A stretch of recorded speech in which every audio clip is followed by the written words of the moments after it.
Hi, and welcome everyone. Thank you for joining us this morning. My name is Valeria. I'm a reporter at Curbed, New York. Today's conversation will be centered around the impact of COVID-19 on the New York City real estate market and what we can expect from its recovery, looking at how the market has rebounded from past crises, including after 9/11, the 2008 Great Recession, and Hurricane Sandy. This is the third conversation in a series titled The Neighborhood, presented by Curbed StreetEasy. We hope you brought your breakfast and coffee. On the website, on the event website, there was a recipe. Feel free, if you made the recipe, feel free to share it on our social media at Curbed, tagging us at Curbed or at StreetEasy. The conversation today is gonna be a roundtable discussion, and at the end, we're gonna have some time for Q&A. As you may have already noticed, your video and sound are off for this Zoom, but we encourage you to type in your questions throughout the panel on the Q&A chat function below. Joining us today, we have 4 panelists. We have Jonathan Miller, who's a housing analyst at Miller Samuel. Reba Miller, she's a real estate agent at Berkshire Hathaway. Christy Peel, a CEO and executive director at the Center for New York City Neighborhoods, a nonprofit that advocates and provides services for affordable homeownership in New York for middle and working class families. And we also have Barika Williams. She's an executive director at the Association for Neighborhood and Housing Development. It's a nonprofit and coalition of community groups advocating for equitable neighborhoods and affordable housing. So as we enter phase 2 of reopening, and it's already underway here in New York City, that means that in-person viewings are already allowed and brokers can get back to showing homes, which may seem like there's some sense of normalcy in the market. But I would love to get started with Jonathan. I would love to hear what kind of trends are we seeing right now in the market? Thank you. I'm so happy to be here and talk about what's going on in New York. One of the biggest characteristics of the housing market is that beginning in sort of the demarcation or the beginning of COVID visibly on the market was in mid-March, and that's when everything really came to a stop. What we're looking at right now, on Monday, phase 2 began, and the brokerage community could physically show properties again, which is not an insignificant event. Up until now, we've had, if you look at what's the activity in the Manhattan market specifically, and this is universal generally across the boroughs, is sales activity, contracts signed are down 80% year over year, which is a substantial collapse in activity. And at the same time, we're also seeing inventory, meaning inventory that's coming to the market, fall somewhere between 40 and 50%, depending on the price point, because people were either reluctant to put property on the market, or they were removing because they didn't know what was going on. And so what we're anticipating seeing over the next weeks and months is what I would call, forgive the wonkiness, price discovery. It's transparency, where people are showing and everything is much more in the open. And that's when we're going to learn how much pricing or affordability will be impacted in the market going forward. Reba, I also wanted to get your perspective. Maybe if you can tell us a little bit about what you're hearing from your clients and from buyers and sellers. What's their perspective right now on what they're seeing on the market? Well, sellers have been very anxious for a long time, not just now. If they had their property on before COVID, they certainly are much more nervous now. And some are having to remove it from the marketplace just because they don't want to give it away. And so that's the seller's response, is I don't want to give away my property.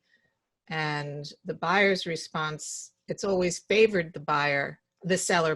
Previous to this, years ago, it was a seller's market. So now it's really leaning more towards a buyer's market. And the buyer is saying, well, what's the discount?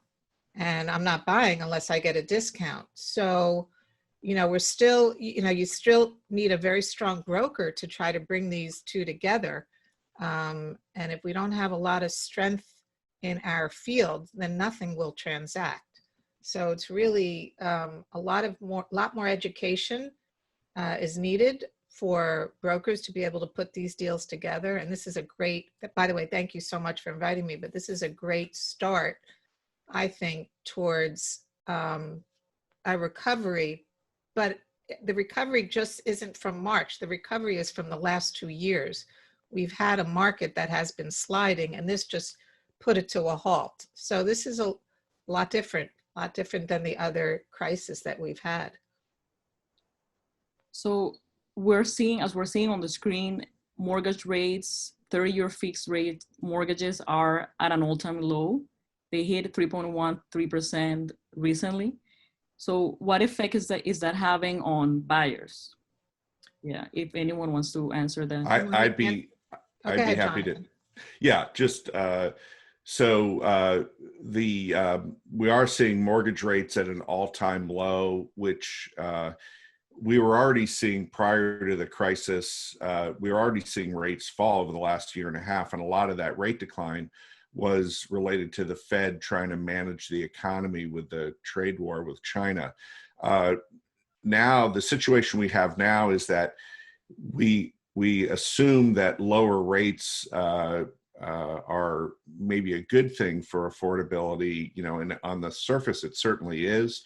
The problem or the challenge behind it is that lenders are also looking at an economy that has seen rapid unemployment, a lot of question marks about what the other side looks like. So underwriting standards are much tighter or harder. And even though the rates are lower, their requirements generally, there's not as much what would you call flexibility in terms of restrictive loan to value ratios, meaning you have to have more cash, higher required credit scores. So, on one hand, you have the greater affordability in the rates themselves, but actually banks are doing what they didn't do in the financial crisis, which is managing their own risk. On the sort of positive side of that is that means perhaps at the other side of this crisis, over the next year or two, we're not going to have a banking crisis on top of it, which is something that we went through in a decade ago, which we're still, I would describe, in the hangover phase of. I want to add into this, because the interest rates are low, that's giving certain group of people to come out and want to use that low percentage to buy property, right? But that doesn't mean, like Jonathan said, that it's going to be a loan that can be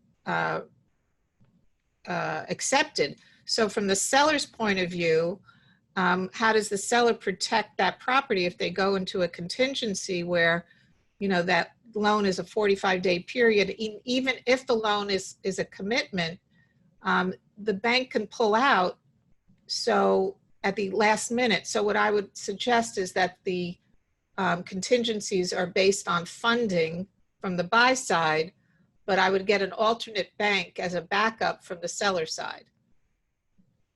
Thank you, Reba. We're also seeing a growing number of homeowners missing their mortgage payments. So I would love to get Barika's and Chris's perspective maybe on the impact of this on small landlords and why it's important also to bring this up. Sure. Well, thanks again for having the conversation. It's great to be here. And, we really are incredibly concerned about the number of borrowers, both, individual homeowners and those that have rental units that help keep their properties affordable, who are falling behind. We just got the latest numbers from Black Knight that showed New York has almost 11.5% of New York borrowers are behind on their mortgage. It's the third highest in the country. And not surprisingly, it's 121% increase over last year, right? It's a totally different landscape than we were a year ago. Even when we look at February, our delinquency rate for the state was only around 3%. So we're really in totally uncharted territory here. And while the the mortgage industry and the federal response has come a long way to when we had other natural disasters and financial disasters, in that they've done a much more aggressive response in terms of offering forbearances.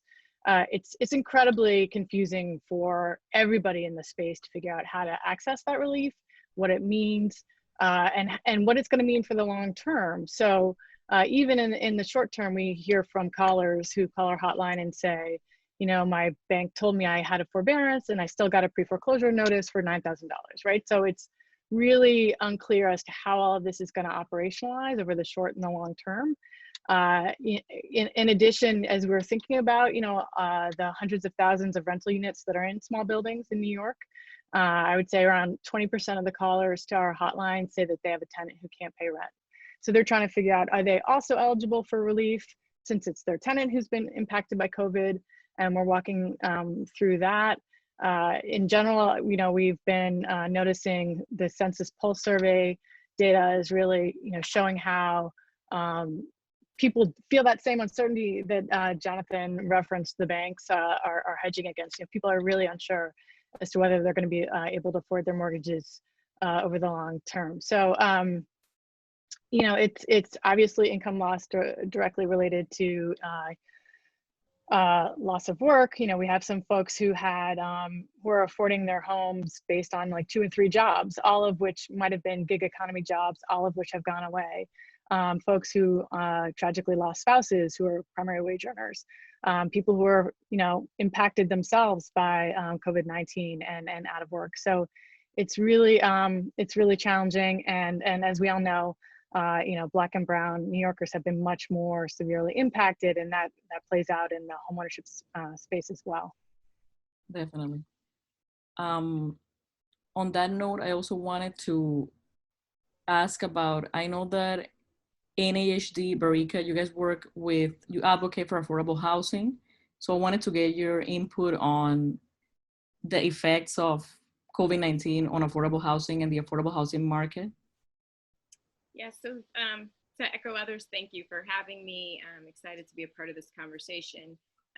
We were talking sort of about the housing market overall, but I think one thing to highlight is really the difference between what the impact looks like on our affordable housing landlords and tenants, and also homeowners, to Christy's point, as opposed to what it looks like spread across the market. Especially here in New York City, we really have a wide range of what our market looks like, and who potentially you have in terms of parts of the market and actors. About 40% or 2/3 of the folks who filed for unemployment in New York State made $40,000 or less a year. So the key focus of where we're seeing loss of jobs and loss of income is really on the lower end of the income scale. And so that for us, what that translates into is knowing that we are seeing an exacerbated impact in the affordable housing units and affordable stock in the city. Those are the places where people are really having trouble making their rent, and therefore has an impact on the overall building cash flow and expenses and operations. And we see that echoed and mirrored on both large landlords, small landlords, and our homeowners. It's a similar story, but if you're operating affordable units, and if you're operating in a Black and brown community, an immigrant community, we expect to see, and our data is showing that sort of spread across the market, you're looking at 25% loss in rental income, and in those areas that can be upwards of 40.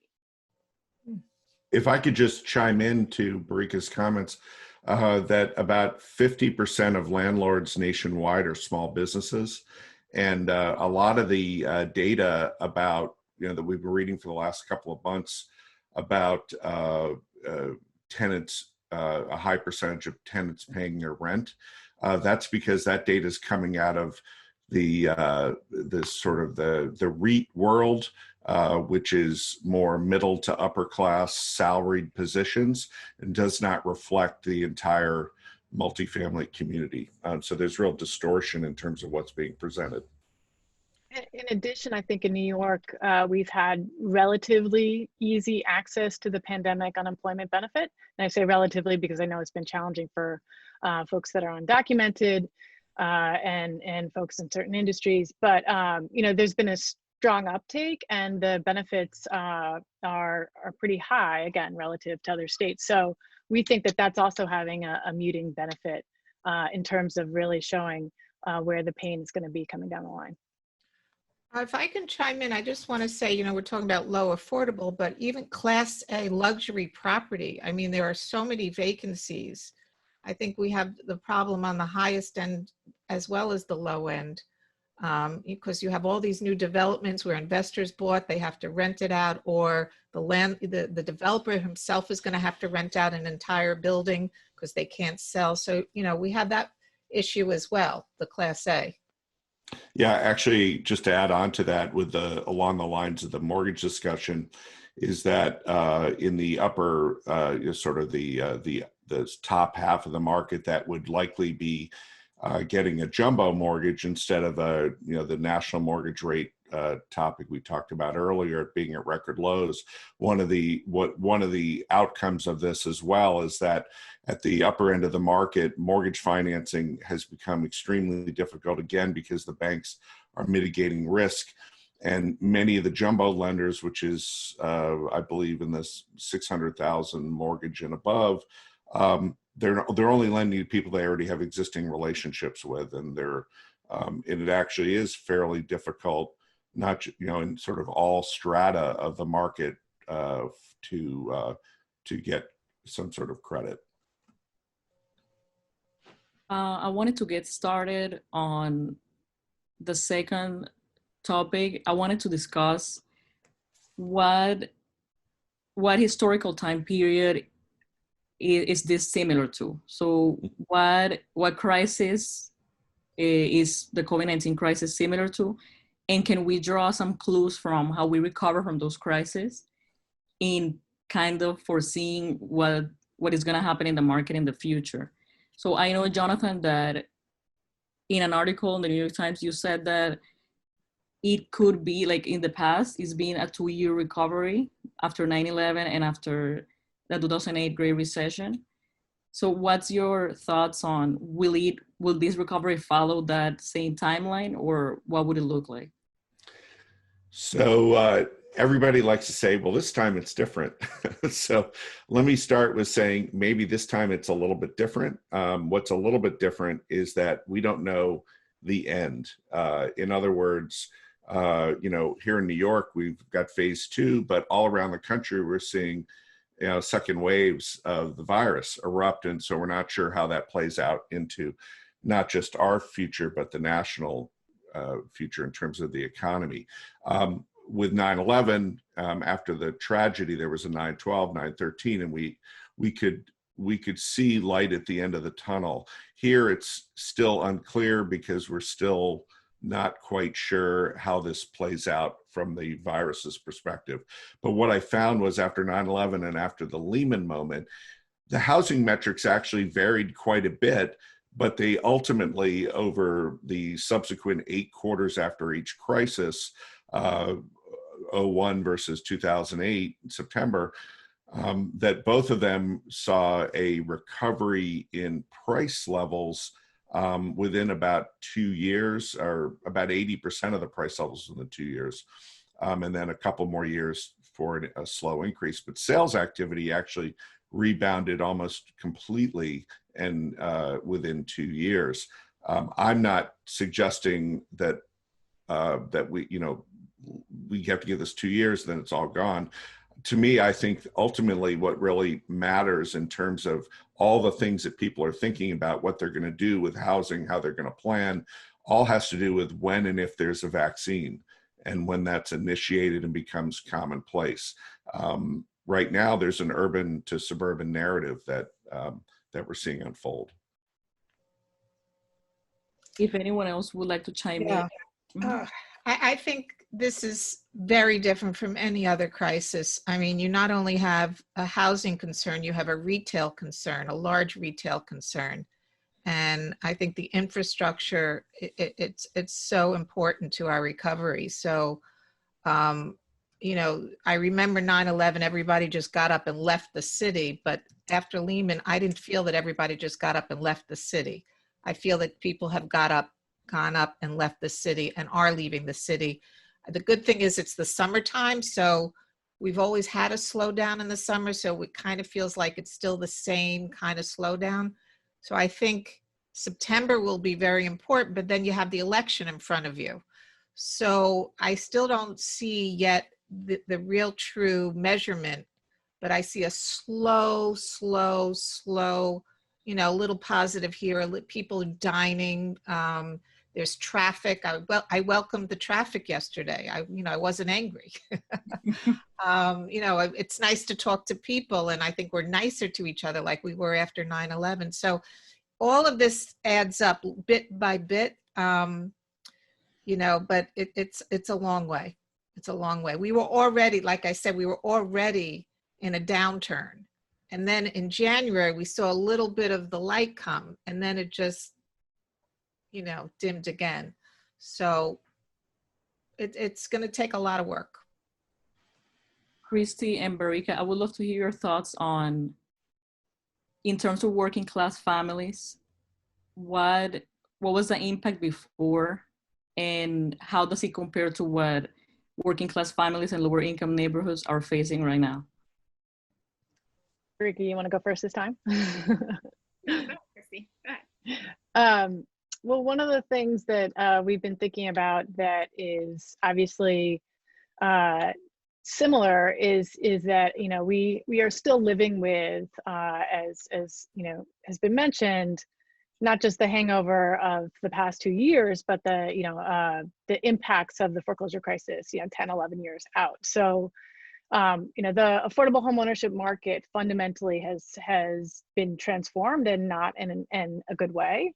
If we're trying to think about affordable homeownership as a way to build intergenerational wealth, as a way to close the racial wealth gap, you know, we lost 20,000 Black homeowners from Queens. You know, a historically affordable homeownership community between 2008 and 2017, 20,000 families. A lot of that was from foreclosure, but a lot of that is because, relating to what Jonathan was saying about access to credit, it's been really, really difficult for folks to buy, not just because of the pricing in New York, but because credit scores have been, credit scores on new mortgages have been so high, you know, averaging at 720. There's been really strong, you know, a really strong emphasis on high down payments. And also, when we think about how we're going to respond now in a totally new context, the players in the market are totally different. So the FHA space has been totally dominated by non-bank servicers. So the role that they play and the investment that they have in New York City is really different from the mainline banks who are engaged in our communities around the Community Rate Investment Act and other business. They've got retail businesses. You know, they've got sort of a multi-line investment in the city, and they are much more, you know, invested in the future of our neighborhoods. Whereas I'm not sure that we have that same interdependence with the non-bank servicers, A, and B, I'm not sure what their financial viability is going to be if the long-term impacts of forbearances are not resolved in a way that you know, results in actual cash flow, either for them or for homeowners.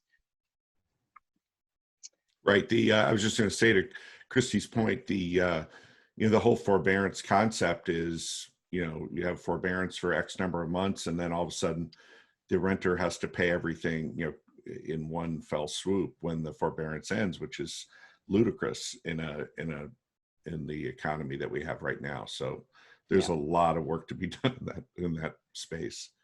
And so 2 other things I'll quickly say. The age of the average New York homeowner is much older.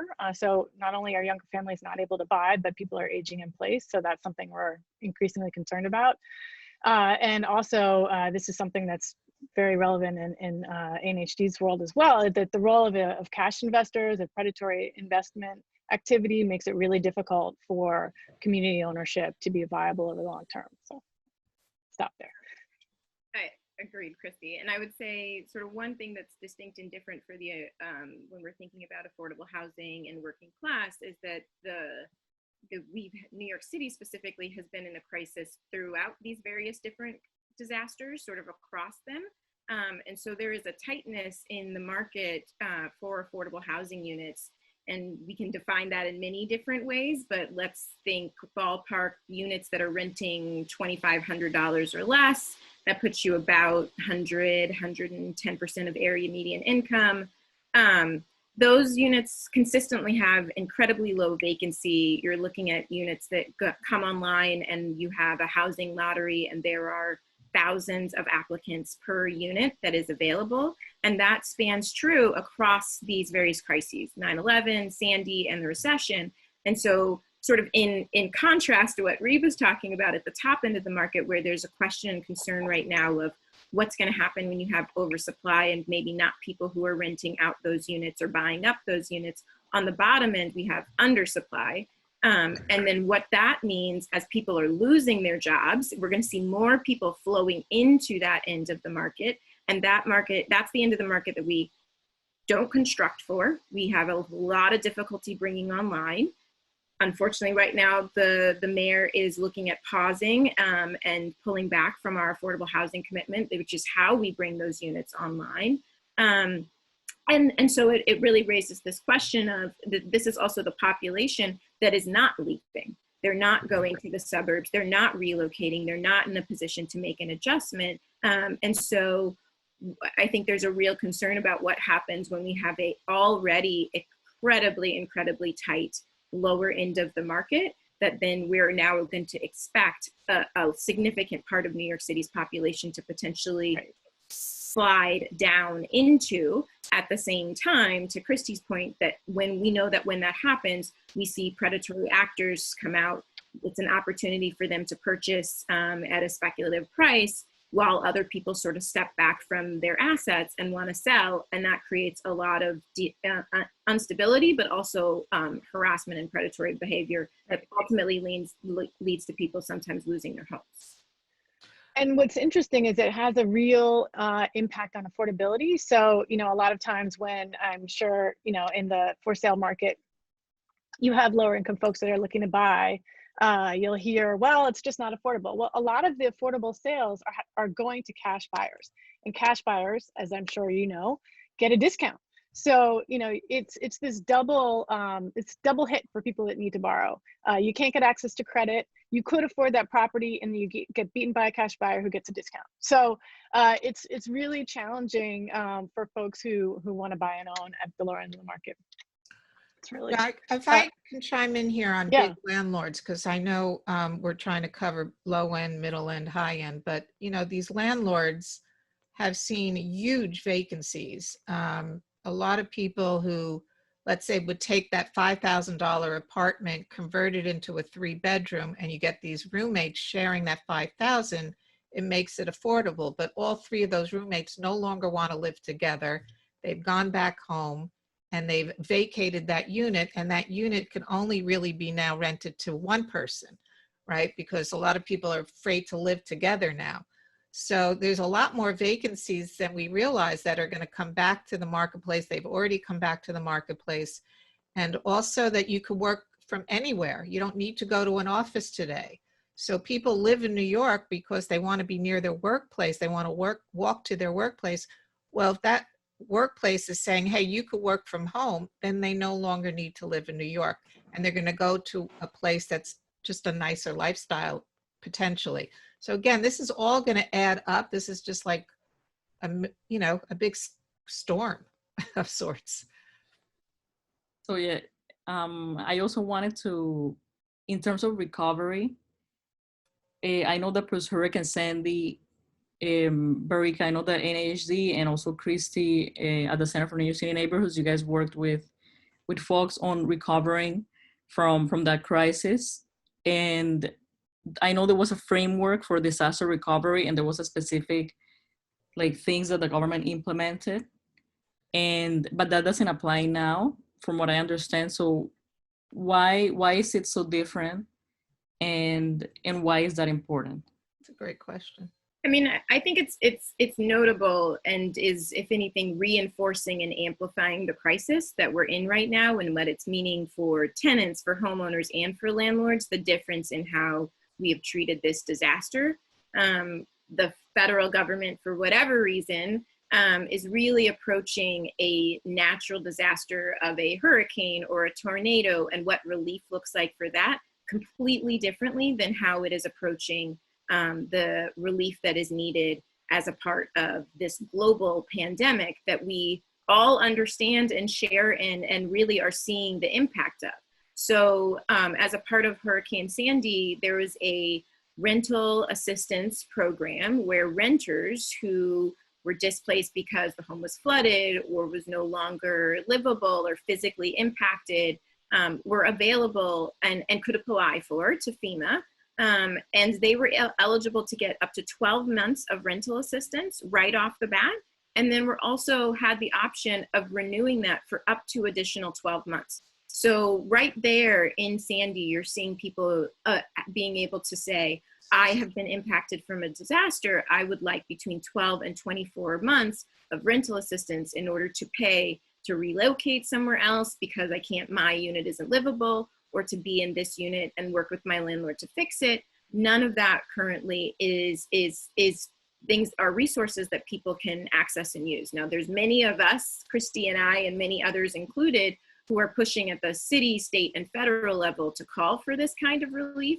But to Jonathan's point, it's really completely infeasible that people who are unemployed or who have lost jobs and lost income will be able to make up that money anytime in the short run, right? We're already in a market where 44%, this is a year ago, this is before all of this, 44% of New Yorkers were rent burdened. That means they're spending over 30% of their income. That means that we're starting to get concerned that they can't make food, they can't make healthcare costs. This is in 2018, I think, that we're already at that number. And that's prior to all these job losses. That's prior to all this loss of income. And so the idea that somebody's gonna have 3 months of rent ranging from $3,000 to $15,000 that they can make up when our Fed Reserve data says most people don't have $500 to $700 without tapping into credit cards. It's just completely unrealistic.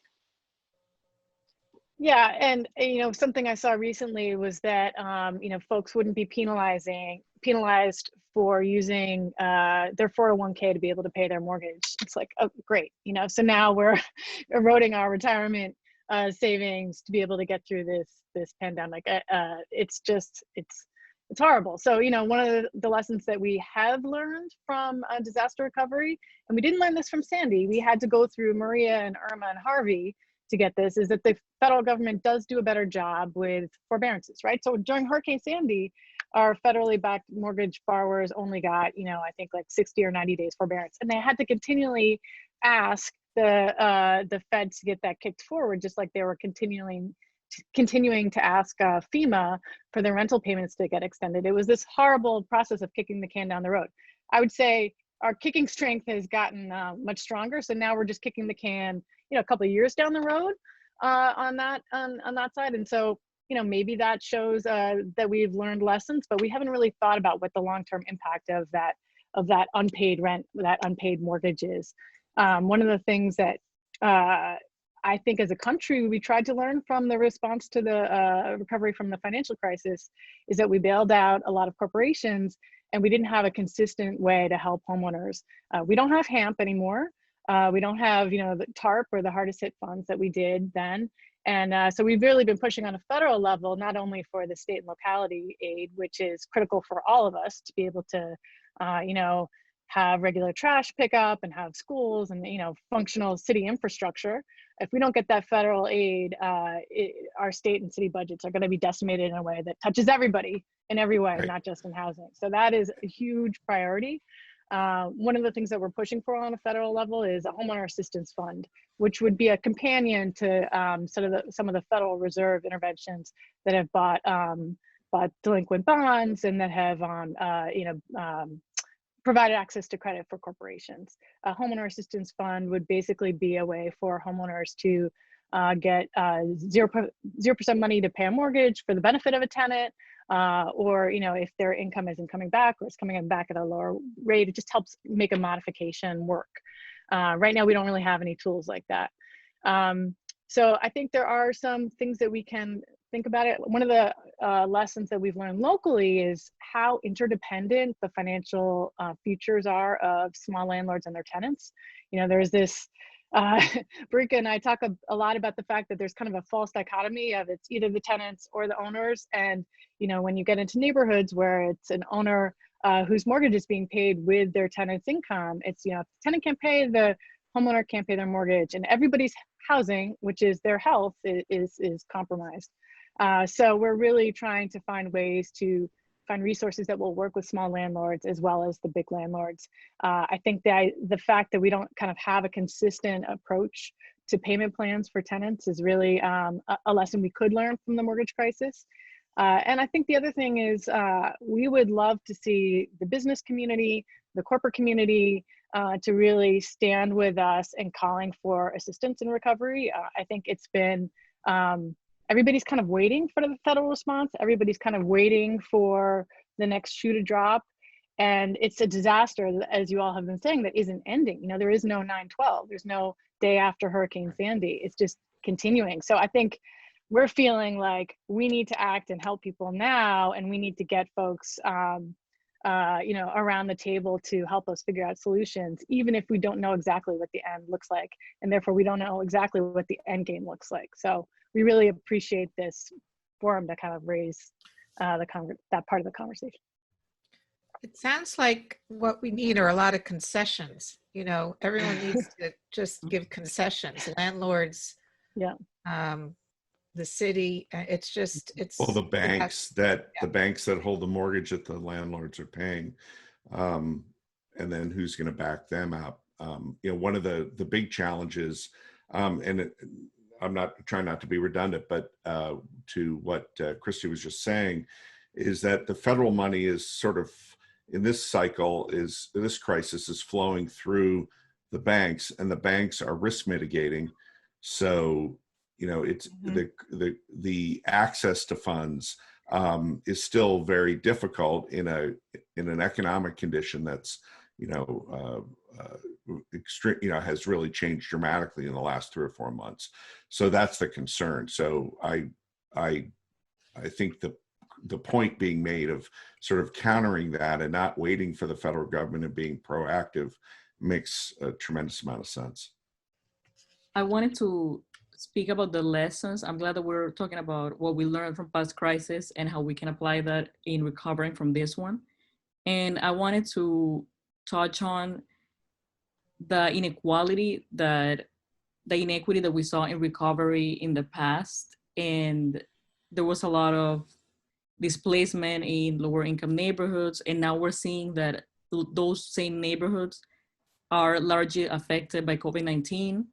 And we also saw that Black and Latino New Yorkers died at double the rate than white individuals. So also we're at a time, at a pivotal moment with the Black Lives Matter movement.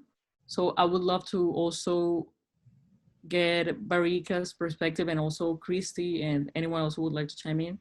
But I would love to hear about why is it important to discuss economic inequality and the inequities that have existed in the city for a long time, now that we're seeing this movement.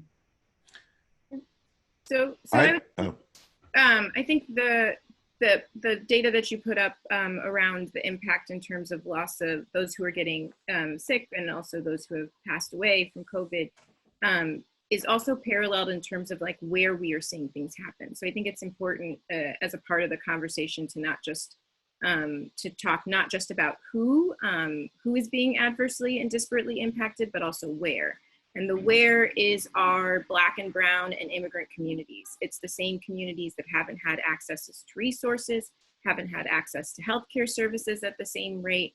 That is the concentration of where we're seeing COVID cases. There was a lot of conversation initially, some of it coming from government, tying COVID and the cases around density. There was this narrative of like, density is we see disproportionate COVID cases in denser places. It's New York City's density. And in fact, that's not true. ANHD did analysis that shows actually New York City's densest neighborhoods have some of our lowest COVID cases in terms of rate per 1,000 people.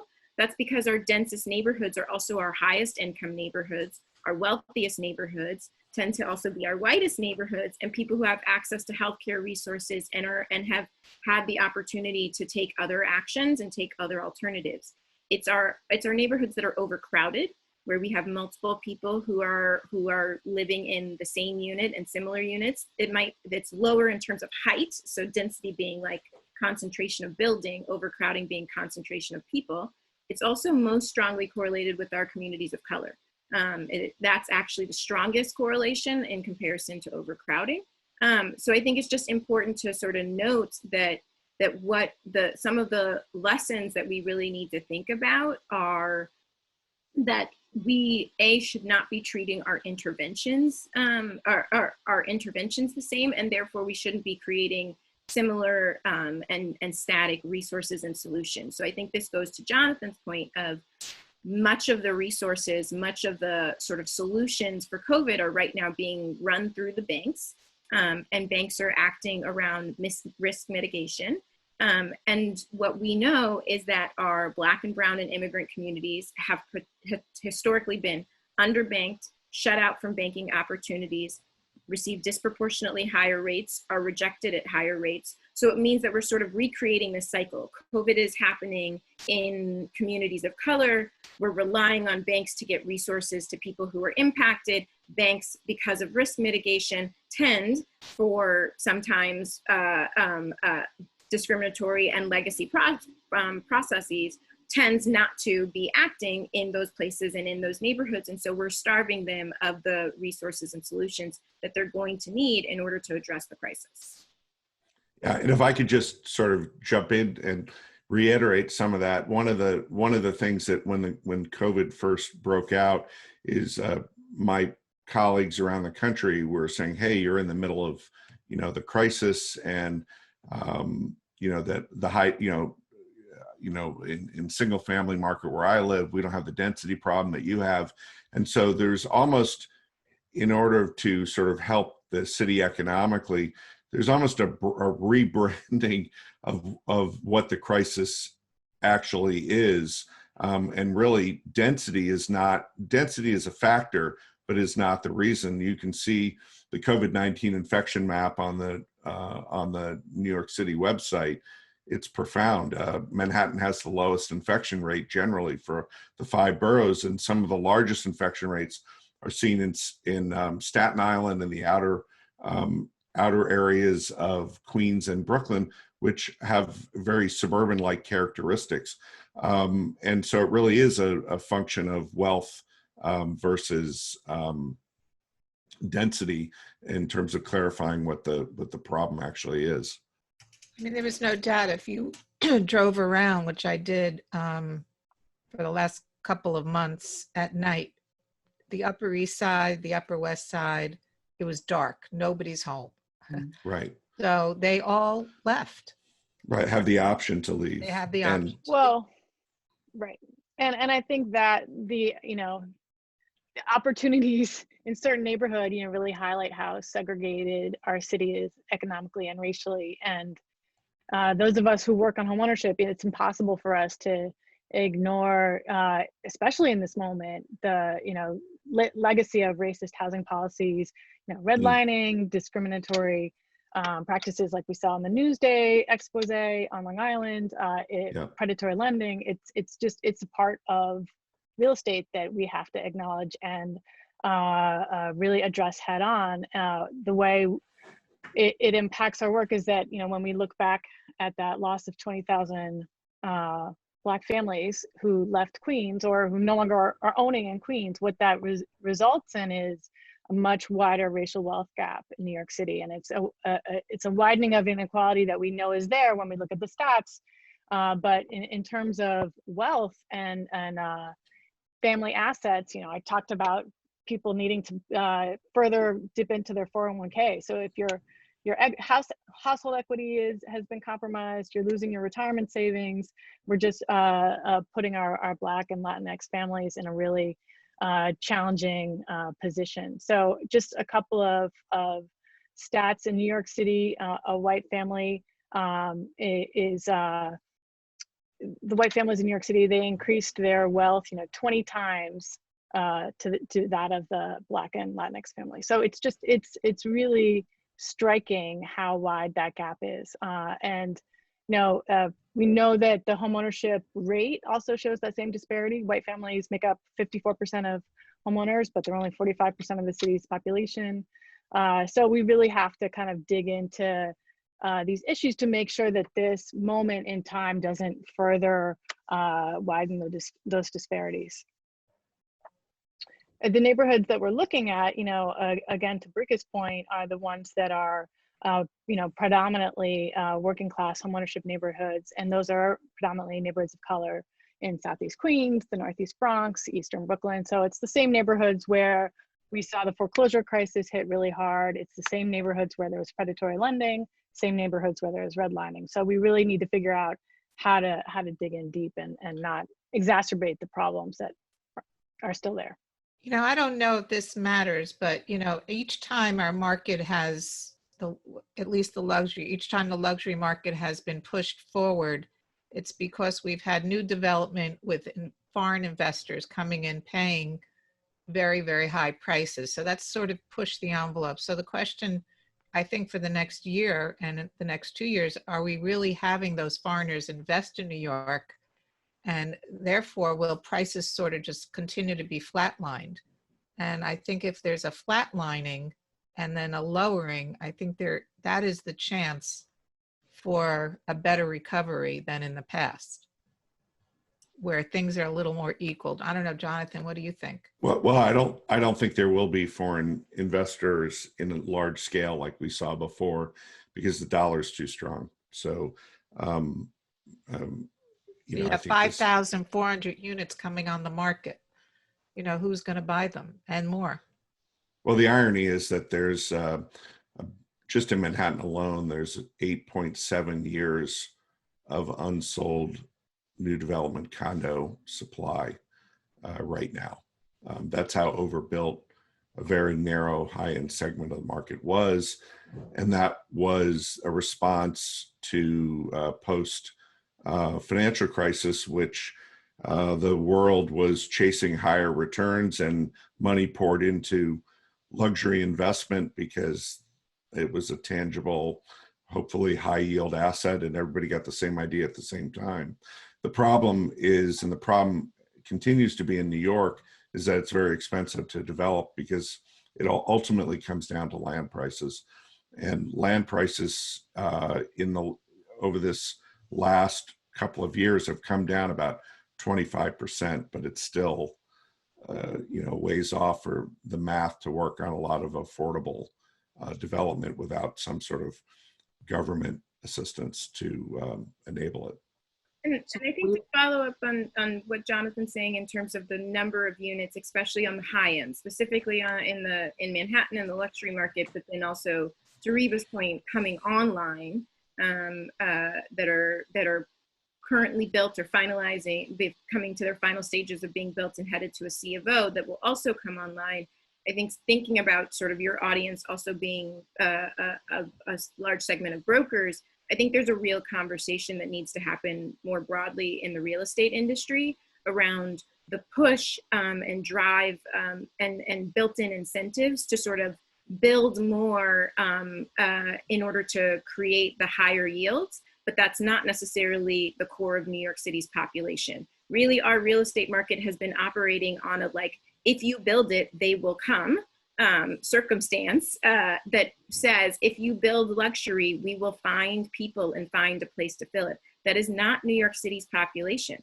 Over 50% of New York City's households make less than $78,000. That's not the people who are currently there. And so in some terms, we've unfortunately, even set some of our broker industry up now when we're stressing the industry to really see that crisis, because their industry was built around selling the units that, like real estate, was creating in order to get these high yields without the recognition that is very disconnected from the people who live here in New York City and who are locked into housing units and would love the opportunity to potentially move around a little bit and have a little bit more vacancy and a little bit more space within their market in terms of. I'm sorry to interrupt you, Veronica. Go ahead. I'd like to open it up for Q&A before we run out of time. So we have, please, those who are listening, please submit your questions if you have any questions for any of the panelists. And we do have a couple of questions that were asked beforehand. So there is one question that perhaps, anyone could answer if possible, but someone is wondering what will happen to asking prices now that we reopen. And that's the question. I could tell you just right off the bat, everybody is already looking at lowering their prices. I don't think anybody who's a true seller today is not either looking at correcting their price or indicating that they are extremely negotiable. You know, you see a lot of communication among brokers, bring your offer, any offer. So I think asking prices are going to come down, and I think offers are going to be low. So if you look at, two parallel markets, the rental market and the sales market, we're already seeing a surge in concessions on the rental side.